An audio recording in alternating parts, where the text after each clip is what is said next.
حضرت براء بن عازب رضی اللہ تعالیٰ عنہ سے روایت ہے کہ ایک دیہات کے رہنے والے صحابی نے رسول اللہ صلی اللہ علیہ وسلم کی خدمت میں حاضر ہو کے عرض کیا ہے رسول اللہ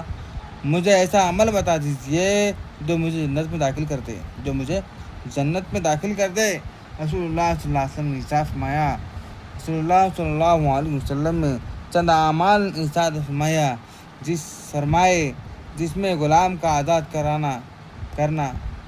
قرضدار کو قرض کے بوجھ سے آزاد کرانا اور جانور کے دودھ سے فائدہ اٹھانے کے لیے دوسرے کو دینا تھا۔ اس کے علاوہ دوسرے کام بھی بتلائے۔ پھر ارشاد فرمایا اگر یہ نہ ہو سکے تو اپنی زبان کو بھلی بات کے علاوہ بولنے سے روکے رکھو۔